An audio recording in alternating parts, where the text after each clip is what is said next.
조금이라도 잘 살아보자고 여러 날 힘들고 또한 애쓰며 살아왔습니다.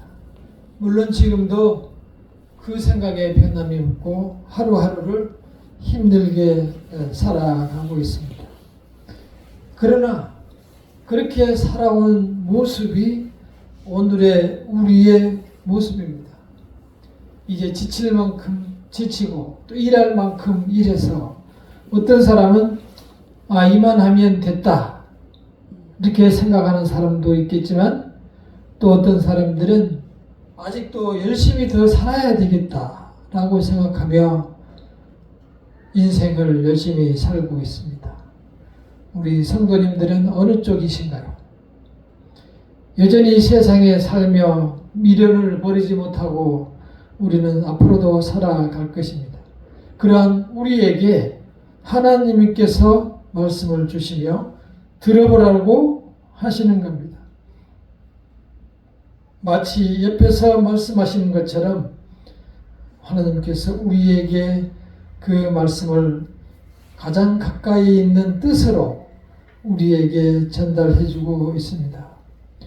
첫째 1절에서는 죄인의 형통함을 부러워하지 말라. 죄인의 형통함을 부러워하지 말라.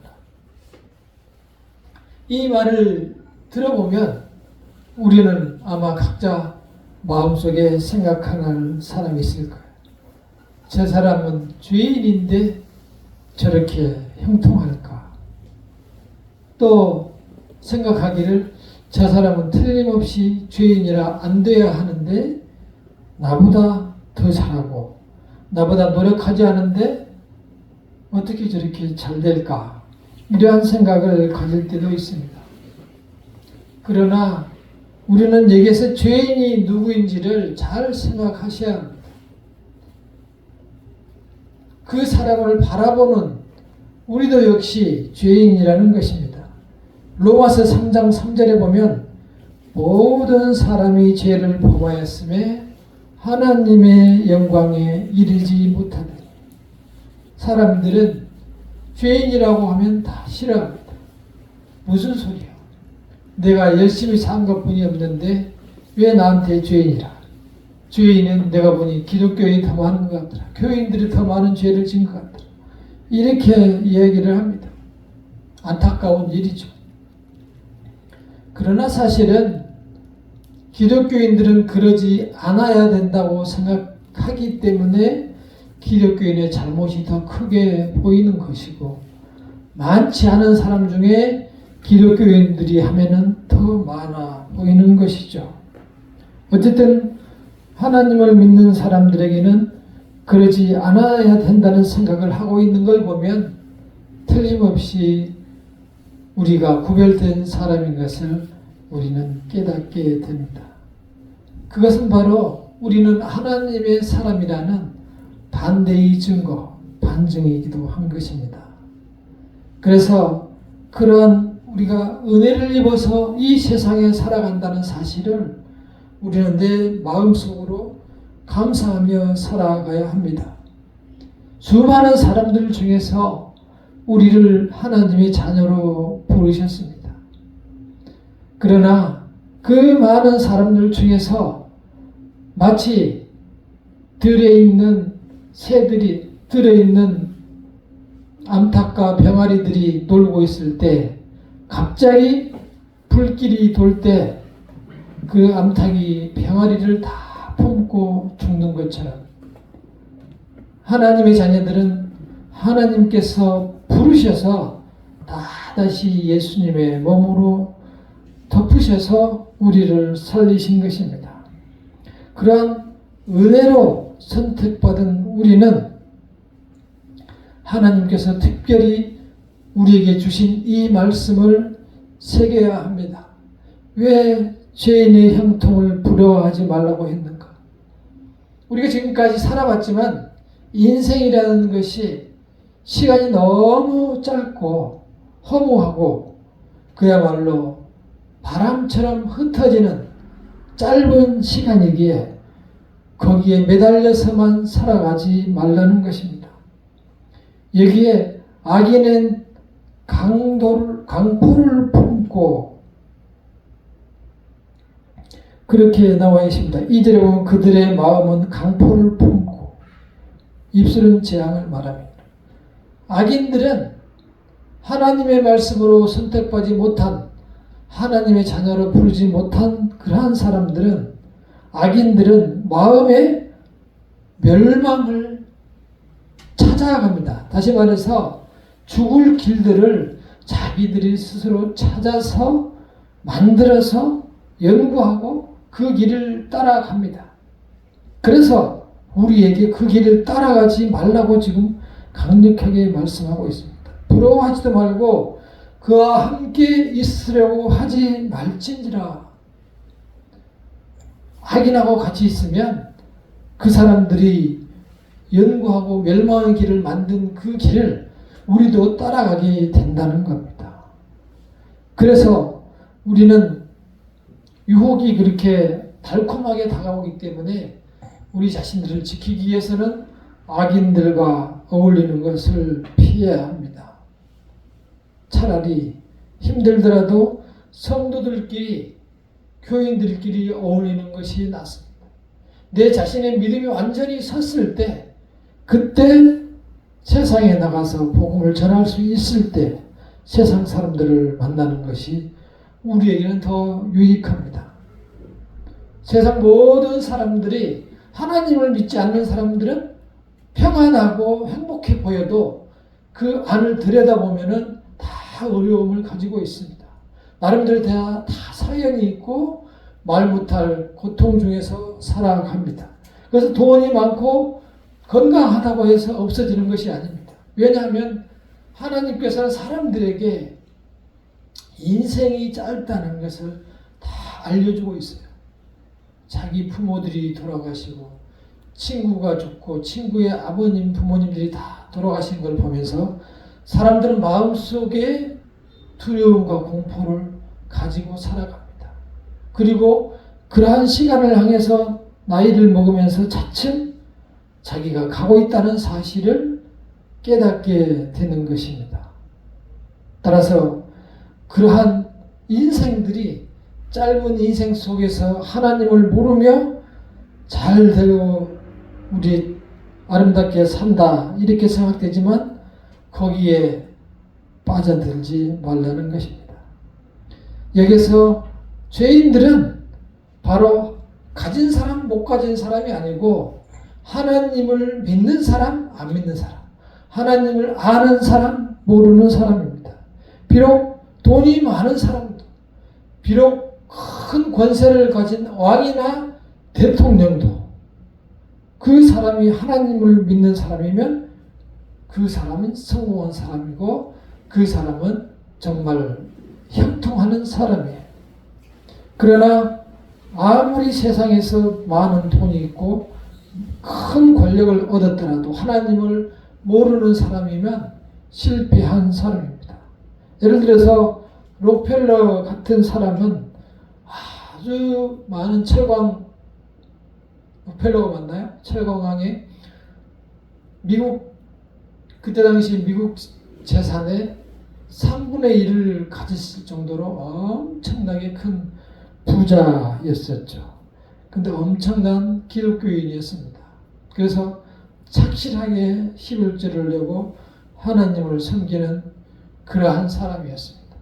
우리가 잘 아는 링컨 대통령도 그 큰 권력을 가졌지만 어렸을 때부터 아주 하나님을 잘 믿는 사람이었어요. 그래서 그 대통령 목숨을 걸고 노예를 해방시켰어요. 결국 그로 인해서 목숨을 걸고 노예를 해방시켰기 때문에 그로 인해서 반대파에 의해서 총에 죽었습니다. 자기 가진 권력으로 충분히 자기가 평화를 누리고 살 수 있었지만 그 사람은 하나님께서 그 마음에 형통을 주셨기 때문에 이 세상에서 아무것도 두려워하지 않고 하나님의 일을 할 수 있었던 겁니다.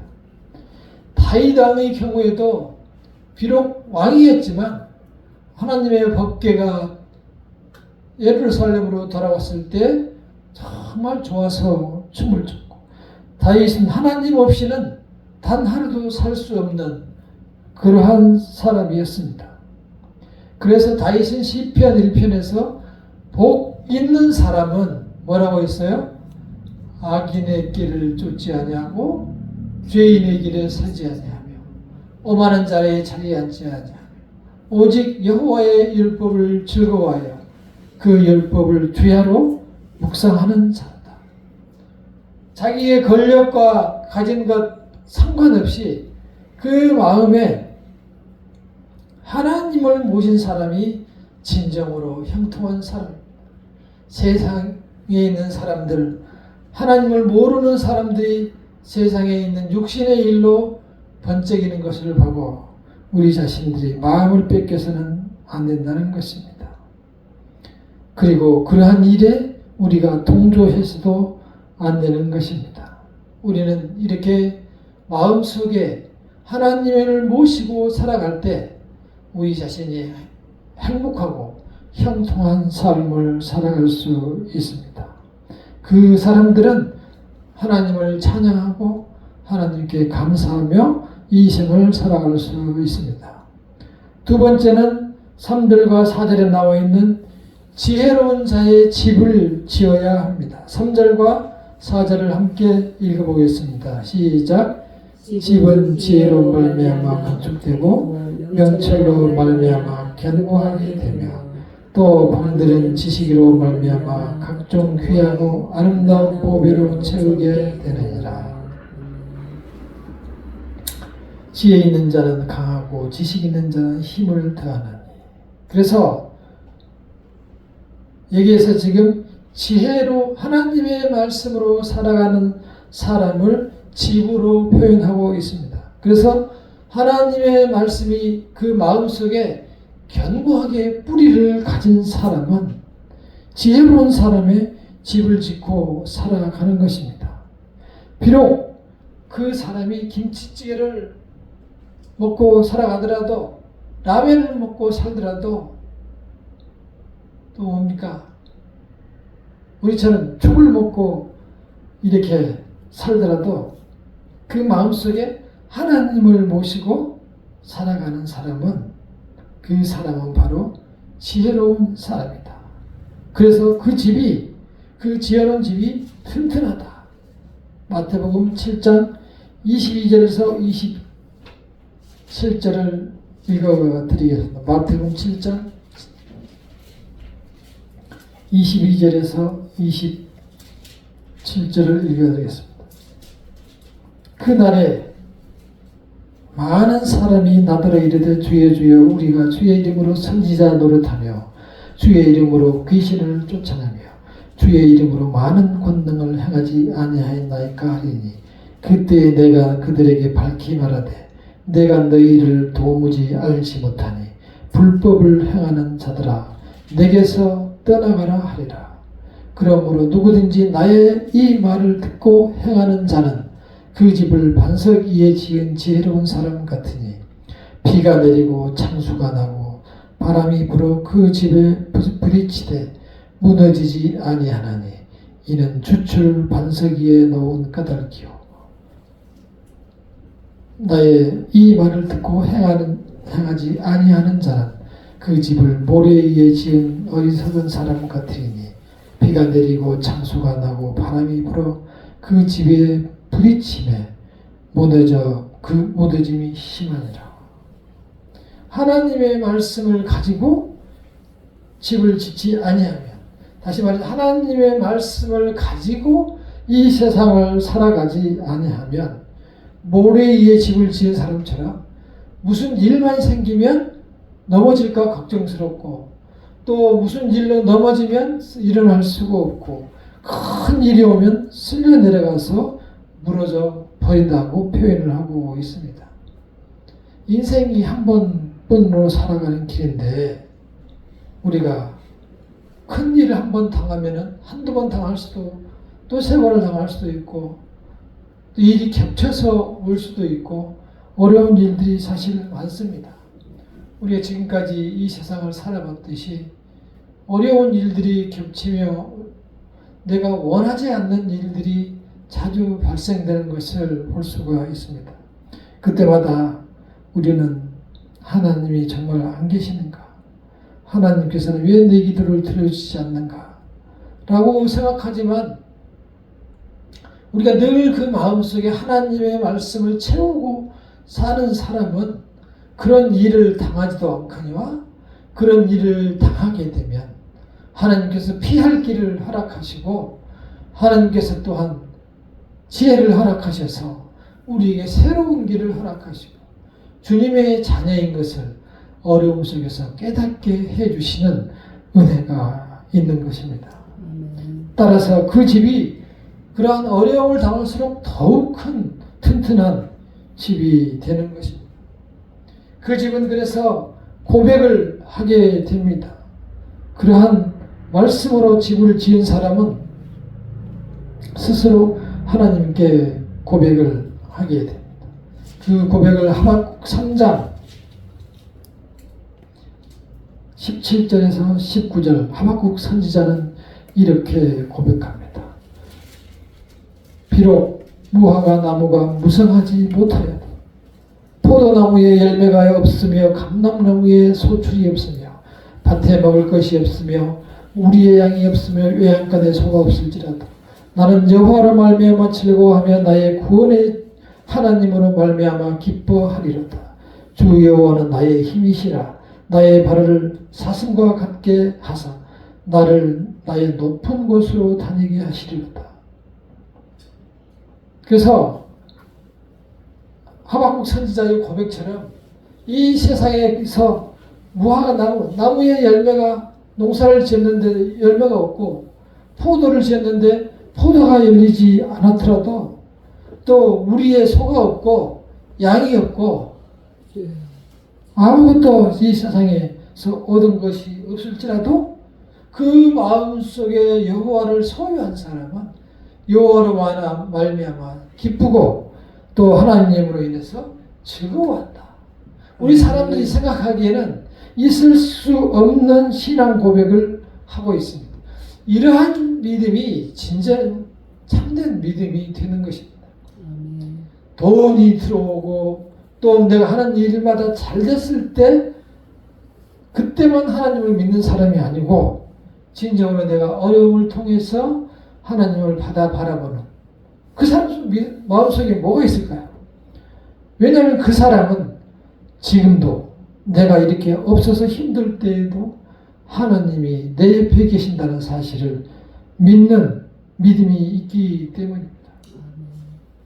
우리 성도님들은 그 믿음을 가지려고 노력해야 합니다. 세상의 것을 즐기며 세상에 빠져서 세상에서 하나님이 없는 사람과 더불어 살아가며 내 자신을 비교하고 거기에서 무너지고 또 나도 모르게 그쪽 발을 딛게 되고 실망 속에서 절망 속에서 연약한 집을 지어놓고 어려움이 있을 때마다 무너지는 그러한 집으로 세상을 살아서는 실패뿐이고 절망뿐입니다.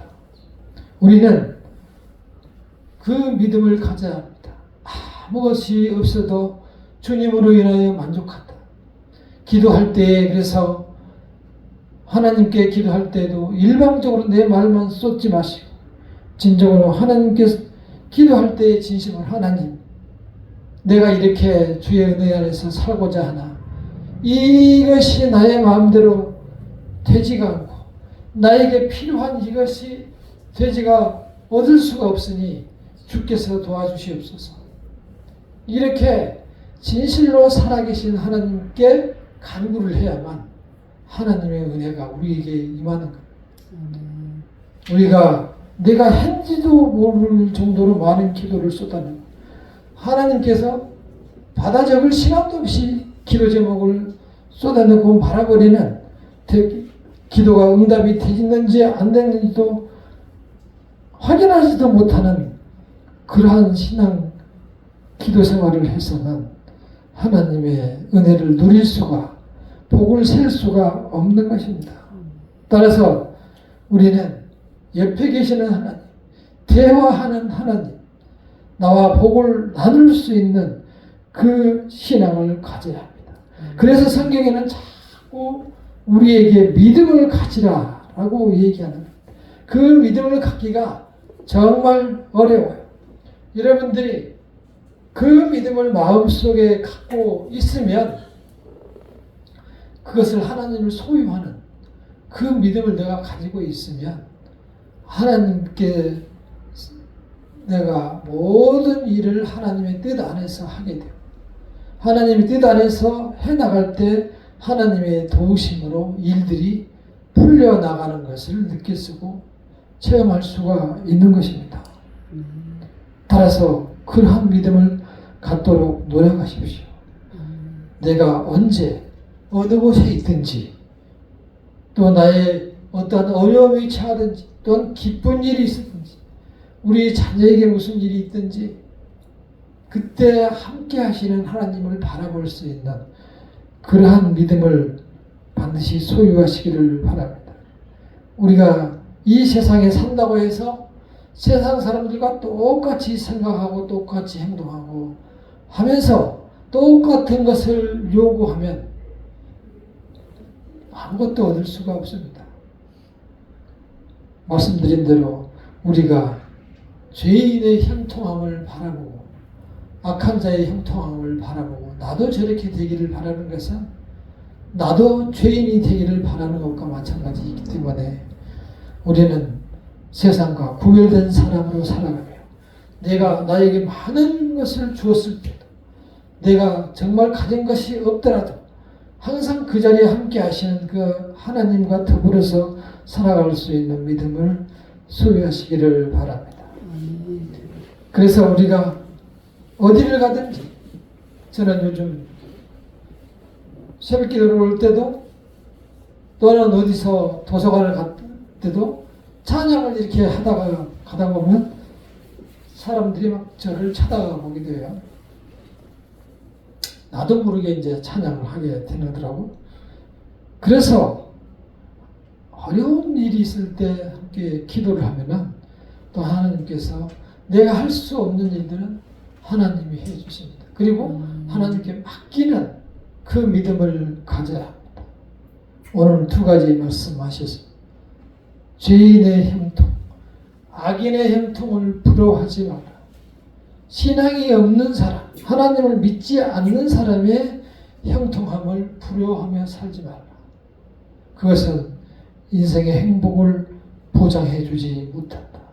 두 번째, 정말 지혜로운 사람은 한 번 보는 이 인생에서 정말 내 인생이 소중하다고 생각한다면 내 인생이 소중하다고 생각하면 정말 막 버리지 않고 내 인생을 귀하게 살아갈 수 있고 내 인생을 아름답게 꾸미고 살고 싶다. 그러한 믿음으로 살아가야 합니다. 내 인생을 꾸민다고 해서 나의 외모를 꾸미는 것이 아니고 내 인생은 정말 소중한 것을 내 마음속에 간직하고 그거를 키워나가며 그 키워나가는 것이 열매를 맺을 수 있는 그래서 그 열매가 자람으로 인해 내가 보람을 느끼고 그로 인해 하나님을 바라보며 찬양할 수 있는 믿음을 가질 때 우리 자신들이 하나님 앞에서 행복을 누릴 수가 있습니다. 적어도 이 세상에서 내 마음대로 안 되는 것이 너무 많이 있습니다. 그런 것들은 하나님께 맡겨야 됩니다. 그리고 나는 오로지 하나님의 말씀을 내 마음에 둔 대로 그 말씀을 들은 대로 실천하며 살아가라고 애쓰고 하나님께 기도함으로 이것이 하나님의 뜻인지를 묻고 그 말씀대로 살아가야 합니다. 보이지 않는 하나님께서 계신 것으로 생각하고 그래도 하나님을 믿고 살아갈 수 있는 확신 안에 거하셔야만 우리는 이 세상에서 하박국에 나온 대로 우리의 발을 저 높은 산에 올려서 살아가는 사슴처럼 높은 산에 있으면 짐승의 위험을 피할 수 있기 때문에 높은 산에 있는 사슴이라고 말씀하신 거예요. 높은 산에서 살아가면 혼자 편안하게 풀을 뜯으며 다른 짐승들이 먹지 않는 풍부한 풀을 먹을 수 있고 다른 짐승들의 접근이 없기 때문에 편안하게 초장을 누릴 수 있는 축복을 가진, 그래서 발도 몸도 튼튼한 그 사슴처럼 우리가 살아갈 수 있는 것입니다. 그래서 그런 평안을 누리기 위해서는 우리가 말씀을 내 마음속에 가지고 한 말씀이라도 그 말씀대로 실천하며 행하며 살아갈 수 있도록 노력하는 신앙을 가지시기를 바랍니다. 기도하겠습니다. 악의